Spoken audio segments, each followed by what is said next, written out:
अगर आपके फोन पर कोई खुद को सीबीआई अधिकारी, पुलिस अफसर या जज बताकर कॉल करे और पैसे ट्रांसफर करने का दबाव बनाए तो सावधान हो जाइए, क्योंकि साइबर ठगी का नया हथकंडा हो सकता है। उत्तराखंड में लगातार बढ़ रहे साइबर अपराधों को देखते हुए एसटीएफ ने लोगों के लिए बड़ा अलर्ट जारी किया है।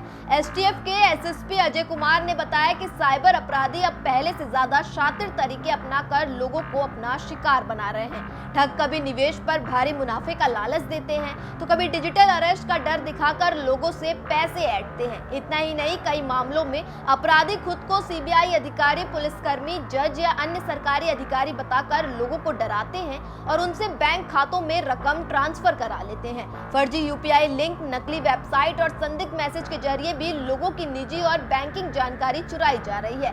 एसएसपी अजय कुमार ने लोगों से अपील की है कि किसी भी अनजान कॉल, मैसेज, लिंक या निवेश के ऑफर पर बिना जांच किए भरोसा ना करें। यदि कोई व्यक्ति खुद को सरकारी अधिकारी बताकर पैसे मांगता है या कार्रवाई की धमकी देता है तो सबसे पहले उसकी पहचान की पुष्टि करें और घबराकर कोई भी भुगतान ना करें। अपनी बैंकिंग जानकारी, ओटीपी, यूपीआई पिन या अन्य निजी जानकारी किसी के साथ साझा ना करें। उन्होंने कहा कि साइबर अपराधियों से बचने का सबसे प्रभावी तरीका जागरूकता और सतर्कता है। थोड़ी सी सावधानी न सिर्फ आपकी मेहनत की कमाई बचा सकती है, बल्कि आपको एक बड़े साइबर फ्रॉड का शिकार बनने से भी बचा सकती है।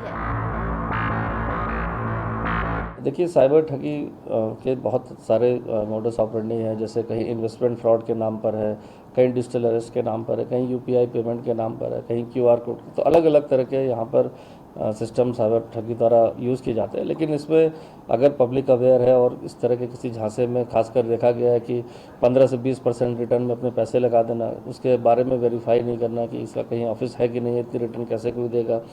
साथ ही साथ डिजिटल अरेस्ट के मामले भी देखे गए, जहाँ पर लोग को अगर ऐसी कोई कॉल आती है कि सीबीआई अधिकारी हैं या अन्य जज बन के कॉल करते हैं जिनके खिलाफ ऐसे मुकदमा दर्ज हो जाएगा कस्टम अधिकारी बन के, तो जब आदमी को सोचना चाहिए इसमें कि थोड़ा अवेयर रहना चाहिए। उनके द्वारा जब कोई ऐसा कृत्य नहीं किया गया है तो को डरने की ज़रूरत नहीं है। तो अलग अलग तरह के मोडस ऑपरेंडी है। इसमें अवेयरनेस सबसे बड़ा, इसमें जो पब्लिक है और कहीं भी डाउट होता है, कहीं इन्वेस्ट कर रहे हैं तो कम से कम अन्य लोगों से उसे ज़रूर वेरीफाई कर लें कि वो अगर कोई इन्वेस्टमेंट प्लान सोच रहे हैं, कहीं कोई लिंक देखकर उसमें पैसे लगा दे रहे हैं और ज़्यादा से ज़्यादा मुनाफा कमाने के चक्कर में पूरी रकम डूब जाती है। तो कहीं ना कहीं जिस तरह के प्रलोभन में ना फंसे, सबसे पहले होता है कि प्रलोभन में ना फंसें, किसी ऐसे रिटर्न पे ना फंसें कि कोई इन्वेस्टमेंट में ना फंसे। और आपको लगता है कि कहीं कोई आपके ओटीपी मांगा जा रहा है, कोई वेरिफिकेशन बैंक से किया जा रहा है, तो उस बैंक के संबंधित शाखा से भी एक बार जो का लैंडलाइन नंबर है वहाँ से ज़रूर संपर्क कर लें। इसके बाद ही कोई क्रेडेंशियल शेयर करें। और जहाँ तक ओटीपी की बात है, जब तक आप कोई पेमेंट नहीं करते तब तक कोई ओटीपी नहीं आता या कोई क्यूआर कोड नहीं आता है। तो अगर इस चीज़ों का ध्यान रखा जाए, बेसिक चीज़ों का, तो आप इस तरह के साइबर अपराधों से बच सकते हैं।